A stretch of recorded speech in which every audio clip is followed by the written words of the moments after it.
In just a little bit, there will be a few images on the screen. I know, right? This is sacrilege, right? I'm using a projector in a sermon today, and unfortunately, or perhaps fortunately, depending upon your disposition, there is no sliding screen from the ceiling accompanied by strobe lights and fireworks and fog machines. So for those in that corner, I hope you're able to see this to some degree. A few images will go up just to help the sermon along, I think. So Genesis 15, God tells Abram that a gift shall be his right at the beginning of this chapter. And Abram says, essentially, no way. Then God tells Abram that a gift shall be his, and he says, oh yeah? And he believed the Lord, is verse 6. For some reason or another, Abram changes his mind about God's promises. He's come to believe in the promise giver to some degree. God is not a hypothesis in the present or for the future, but is now suddenly the voice around which his life shall be organized. He has uttered a response to the promise maker or the promise speaker, which is certain about something in particular. Brueggemann says, there's a future to be given which is new and not derived from present barrenness. Abram believes that God can cause a break point between the exhausted present and the buoyant future. He believes in a Genesis. The response of Abram is a miracle. It's always a miracle when someone responds to God in this fashion. It's a miracle that Jesus testified to when speaking to Simon in the Gospels. And who do you say that I am? You are the Christ, the Son of God. Blessed are you, Simon, for flesh and blood has not revealed this to you, but God in heaven. Abram's response is a miracle. His heart was strangely warm, to use Wesley's term. The verses that follow on from verse 6 are obscure and hard to follow for a lot of us, not immediately clear, but it is clear that God is a promise maker, that Abram in his own way is a promise bearer, and the nature of the promise or the substance of the promise is land and descendants. The texts, the biblical texts, make all sorts of claims about the kinds of promises that God issues. To Abram, a promise of land, but to others, promises of deliverance or redemption. That God is a place of safety or refuge in times of trouble, one who offers mercy and forgiveness, guidance and companionship. We are told, I will never leave you or forsake you. God is a promise maker. We are told, are promise bearers, and the nature or the substance of the promise is, well, what is it? We actually identify the nature or the substance of the promises in others much more readily than we do ourselves. In fact, I would say, beware of the person who proclaims to you, I am the bearer of the promise, and this is how.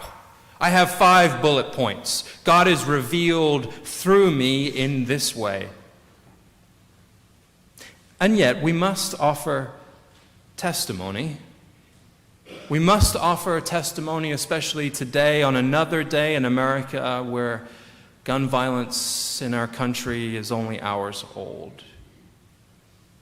So God has made a promise, and we are the bearers of the promise, and I would hope that to some degree or another, the nature or the substance of the promise for us is a refusal to become cynics, because there are lots of reasons to join the ranks of the cynics. Not because we have perfect lives or perfect health, or that everything in our lives is broken our way. But you know, the other day, it happened again. I met a refugee family here at Union Congregational a few days ago. They were gracious and kind and wonderful in their own way. And if they've refused to become cynical and they have hope for the world, who am I to give in or to give up? Just yesterday, a group from Union Congregational met a Syrian family in Elizabeth to help them, to be the church in the here and now. Why should I become a cynic when my community testifies to hope and love? God is a promise maker, you are a promise bearer, and the nature or the substance of the promise it depends on you. Some of you may say that the substance of the promise in God, from God in me, is salvation. But a lot of us need to unpack that. We're not completely sure what that means. Others will point to hope or love. As a nation, we have a long, weird, interesting relationship with the notion of God's promises, what God has promised us as a society. Often, as a nation, we believed that promises were couched in terms of land or even descendants, as they are in Genesis 15. Undoubtedly, the history of enmeshing the promises of God with property and prosperity is long and somewhat complex, and there are many inconvenient truths related to America and what we have called manifest destiny. The idea in the 19th century that expansionism ought to be coupled with spirituality. If you could put the first slide, there it is. That is a painting, American Progress, by John Gass from the 19th century. You can see Columbia heading west from the east, and you see where all the light is. All you beautiful, enlightened people here on the East Coast, residing in the light, as truth and freedom is brought to people like me who have come from the West, where it is very dark and strange and mysterious. Manifest destiny. The problem with manifest destiny, and there are a lot of problems with manifest destiny, but one of the primary problems with manifest destiny was that not many people in the 19th century actually believed in it. At issue for leaders in the North and the South, we're talking in very broad strokes here, was whether as the nation expanded, if slavery would expand with it. People moved west because they were given greater economic opportunity further west than they had on the East Coast. And of course, at different times, people moved west because of the discoveries of copper in Michigan and gold in California, Colorado, Arizona, silver in Nevada, zinc, and plenty else in Montana, and on it goes. People went west because there was economic opportunity in going west. That doesn't mean that their motivations were inherently bad, but manifest destiny built on Genesis 15, a Genesis 15 type of high-minded or divine sense of mission to shed light or truth or wisdom, was a fringe view born of romanticism, often by people who had never left the East Coast, and probably also a religious fundamentalism born out of a desire to save souls for Christ. Much more than it ever was a unifying vision for us as the American people. The Harvard historian Frederick Merck said, "From the outset, manifest destiny was slight in support. It lacked national, sectional, or party following. The reason was it did not reflect the national spirit. The thesis that an embodied nationalism found in much historical writing is backed by any real supporting evidence." God is the promise speaker. We are the promise bearers, and the substance of the promise is, Those who did believe in manifest destiny will have taken note, perhaps, of the ways in which Abram is told that faith means waiting and enduring. In Genesis 15, Abram is told that he will need to wait, and his descendants will need to wait. A promise given even to Abram is a promise delayed. Abram is told, yes, there'll be land and there'll be descendants, but you'll need to wait. Thanks to history, you will need to wait. Thanks to people in their free will, you will need to wait. But the promise is sure, even if other people and historical circumstances get in the way. This is the maddening part of life, waiting for the right time. Waiting in faith is awfully difficult, but even waiting for the right time for economic freedom and the opportunity to grow crops and do it not at the expense of another. In order to make it work well for all, you will need to wait for the right time. Is that not what Christianity calls us toward? Waiting and watching for the right time when we view people and peoples in unity and solidarity and part of the same human family? You'll find that on your sheet, which has been floating in your bulletins the last couple of weeks, labeled The Evolution of Religion. You'll see in the bottom right-hand corner there that we are called to a new unity, but that's the last step, so I'm getting ahead of myself. You'll see there that the chart flows from top left down the left column to the bottom right, on the right-hand side. It begins so that a community in crisis unites by blaming one person for all its problems, and that killing the victim brings temporary peace. The victim is cause and cure of the crisis. Over time, ritualized scapegoating occurs. We know this to be true, don't we? If you've ever been to Hawaii or heard of the human sacrifice temples in Hawaii, dedicated to the god Ku on the Big Island is one such example. The violence appears to be sacred and good. It appeases the gods. It does its job because it brings temporary peace to the community through sacrificing of the scapegoat. And we can see tension building around this formalized ritual in the book of Genesis with the story of Abraham and Isaac, when Abraham is led to build an altar to sacrifice his own son. That is surely an anthropological narrative that legislates against human sacrifice. God interrupts. Stop, Abraham, or in other words, nation of Israel, knock it off. The evolution continues then with an extremely slow, maddeningly slow renunciation of God as violent, as the comic sadist and eternal vivisector, to use C.S. Lewis's term. In fact, God is revealed to be on the side of the weakened and the victim, notably for Christians in the voice of Christ, who himself was marginalized and victimized, who equally notably did not resist that victimization. If ever there was a story of the divine recognizing the plight of the victim, it was in Jesus himself where we hear of this revelation.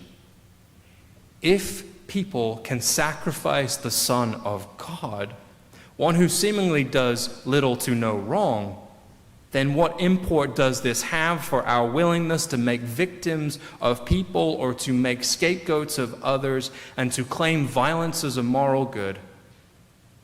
How do you reconcile that with the virtues of Christ, who seemingly calls for mercy? We hear echoes of this evolution from sacrifice to mercy and our own difficulty with moving past sacrifice to mercy in our public discourse. Now, I'm not wading into this mess very far, but this is surely the framework behind the little spat between Donald Trump and the Pope. Who takes on the Pope, by the way? In any case, in very general terms, Trump appears, and many of our public figures appear to be operating on the side of sacrifice in this chart. The finger is pointed towards the other or the other side, towards the minority. Francis is probably, in his own way, looking at the lens of faith through mercy and would be mystified by the notion that someone who goes to church can still be stuck on the side of sacrifice. But a quick examination of U.S. history easily demonstrates that people who attend church regularly and claim the title of Christian, of little Christ, have had difficulty following this evolutionary arc from sacrifice to mercy. And the difficulty in claiming some sort of moral high ground is that most of us vacillate from one point to another on this chart. Oh, you can believe in a new unity formed as we recognize the innocence of our victims all you want, but when you come home and blame your spouse, the dog, a parent, child, the color of the paint on the walls, the president, Harry Reid, or Mitch McConnell for your lousy day, you're not actually there in the bottom right corner yet. So God is the promise speaker, you are the promise bearer, and the substance of that promise is? Clearly, I don't think manifest destiny and all of the modern incarnations of such nationalism. Clearly, the nature and the substance of the promise is not built in sacrifice and scapegoating, just plain old blaming. But the substance of the promise is sometimes difficult to find within ourselves, and yet it is possible to look to another person or group and recognize it, to see it making itself manifest. Is there any group of people in a general sense in American culture and spirituality who may be representatives of the bearers of the promise? Those who have been systematically scapegoated are more likely to be representative of a spirituality grounded in future hope amidst present barrenness. And I feel like it's worth noting that it is Black History Month. Over my head, I see freedom in the air. We'll sing to close our service today. A song first sung and recorded by Sister Rosetta Tharpe. There she is. There would be no Johnny Cash, Little Richard, or Chuck Berry without Sister Rosetta Tharpe. Born in the city of Cotton Plant, Arkansas. Current day population, 649. Is there another place in America where it sounds like the populace might be more likely to have their roots in slavery than Cotton Plant, Arkansas? And out of Cotton Plant, Arkansas comes a woman who would be called the original soul sister. Man, what a thing to have on your tombstone. The godmother of rock and roll. That is worth saying again. The godmother of rock and roll is from Cotton Plant, Arkansas. Of course, churchgoers were, in some parts of the South and also the North, deeply offended by Tharpe playing her own blues guitar on stage. She was usually alone up front, and she had a supporting choir that had males in it that was stood off at a distance behind her, while she sang Down by the Riverside or This Train or Over My Head. As she blurred the line between the secular and the sacred, she also blurred the line between present barrenness and future hope. She was a clear sign that God is the promise speaker, that she was a promise bearer, and the substance of the promise is liberation. That doesn't mean that following Sister Rosetta Tharpe that there weren't any reasons to sing the blues, of course. Indeed, for many communities, the blues and the gospel have been fused for a long time. A lot of us can sing along to the blues. It is, like Abram was in the first couple of verses of Genesis 15, a hypothesis. Maybe life is like this for some people while others sing the blues because they have the blues, but gosh, this is nice music. The blues, of course, is born of lament, of perpetual present barrenness that is seeking some kind of hope, even when the barrenness is playful. Even when the barrenness is playful. One of my favorite songs, Muddy Waters. I got my mojo working. Does anyone know that song? I got my mojo working. What a great hook that song has. I got my mojo working. It just won't work on you. Buddy Guy, 5 long years, epitomizes mournful and soulful. I got a job at a steel mill. I'm shucking steel like a slave. 5 long years, every Friday I went straight home with all my pay. I've been mistreated. And you've got to know what I'm talking about. I worked 5 long years for one woman, and she had the nerve to kick me out. Lord. She had the nerve to kick me out. The blues. Lord. A little reminder of the gospel at the end. A blues gospel, even when it is mournful or framed as a lament, even when it is playful and funny, is still a blues gospel. Real life tinged with hope amidst a present barrenness. A future buoyancy that does not rest on the sacrifice side of the ledger, but coaxes one toward the mercy side, the side of unity, forgiveness rather than vengeance, at least when we are our better selves. God is the promise speaker. You You are the promise bearer, and the substance or the nature of the promise is prayer, love, relationships, hope, liberation, the freedom to serve your neighbor, a peace that endureth, perhaps many other things. Did you know that you bear God's promises? Did you know that? Peace be with you.